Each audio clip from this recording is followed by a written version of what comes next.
Hello everyone, welcome to another video. So in today's video we'll be talking about mumps, and mumps is basically an infection that is caused by a virus, the mumps virus, and it's easily spread through saliva, mucus, or basically through saliva and mucus. And children who have not had the measles, mumps, rubella vaccine to prevent mumps are most likely to get it. So although this mumps, it can affect any part of your body, it mostly affects the saliva making glands below and in front of the ears, which are called the parotid glands. And those glands, they then start to swell, which is why these puffy cheeks and a swollen jaw are the telltale signs that a child has mumps. So this illness, it used to be a lot more common in the past, before the introduction of the measles, mumps and rubella vaccine. So currently it's not as common as it was before, but it's still highly contagious. So this mumps is caused by a virus known as the paromyxovirus, and it spreads the same way as flu and common cold, and it's very easy to catch if you come into contact with the tiny droplets of an infected person's saliva or mucus. So for instance, a sick person could pass it through either coughing, sneezing, or even just talking close to you.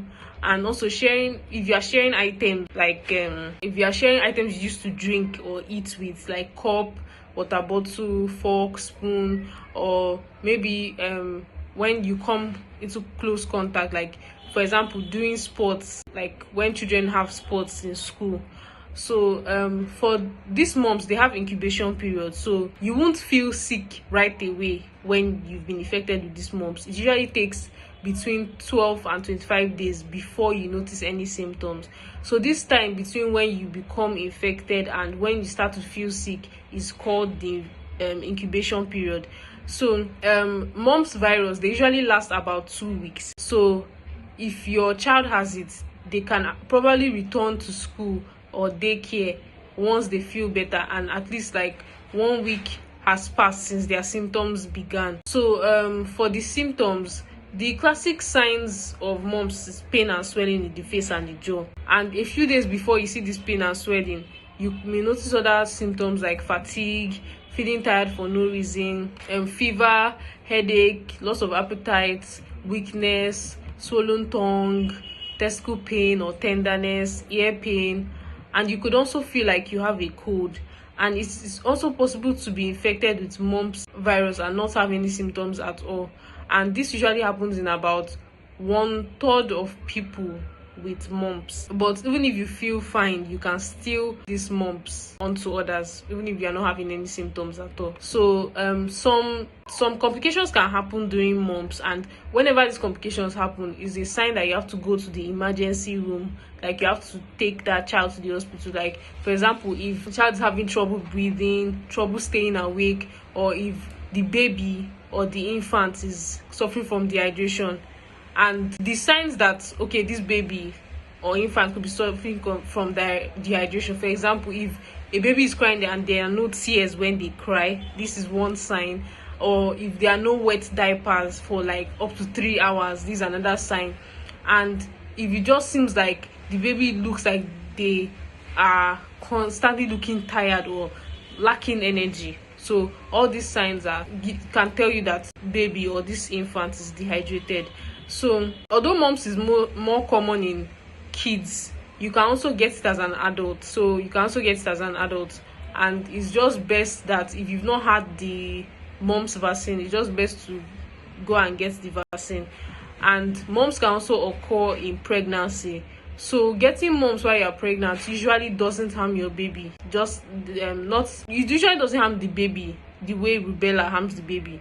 But really, in rare cases, it can lead to miscarriage, low birth weight, stillbirth, premature birth, and any risks to the baby is greatest if you get the mumps in your first trimester. But no matter what stage of pregnancy you are in, if you've been exposed to somebody that has mumps, it's good that you tell your doctor and they look for ways that they can combat it. So looking at mumps in babies, so it's rare to see mumps in babies younger than 1 year. That's because if you are vaccinated, you pass on some protection. Like if you, the mother, is vaccinated, you pass on some protection to your baby during pregnancy, and they'll get some of your antibodies, like special proteins that your immune system uses to fight off mumps.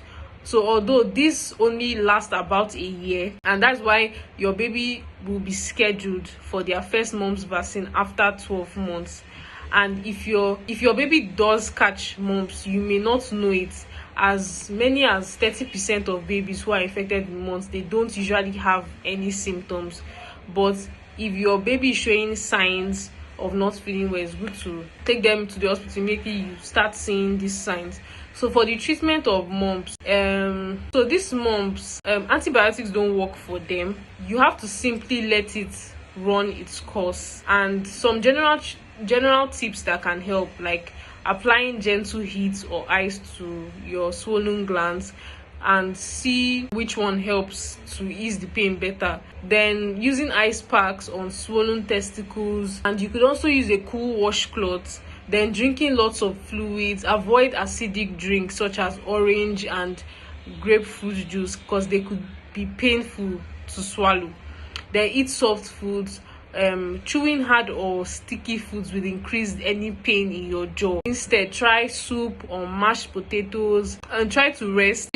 Sleep helps your immune system fight off infection. Then take over-the-counter non-aspirin pain relievers, and don't give ibuprofen to a child younger than 6 months unless in specific reasons, but try other pain relievers.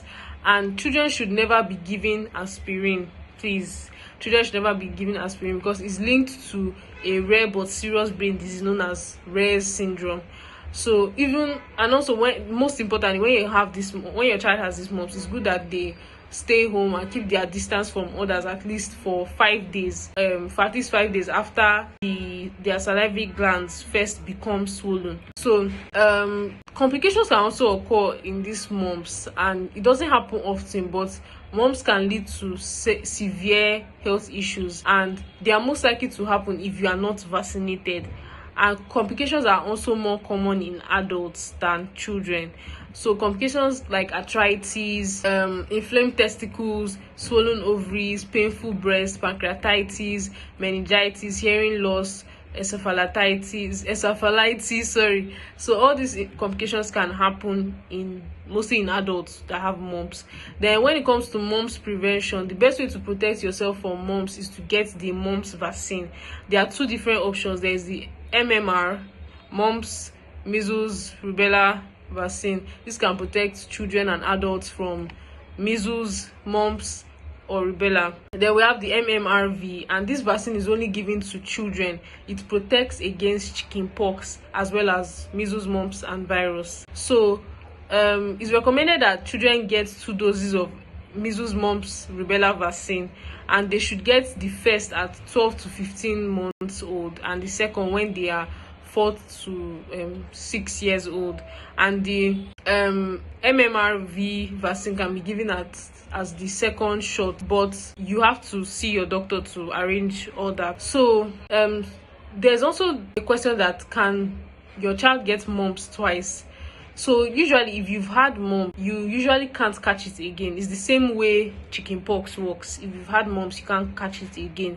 So once your body is exposed to the virus, it builds up immunity by itself that can last a lifetime.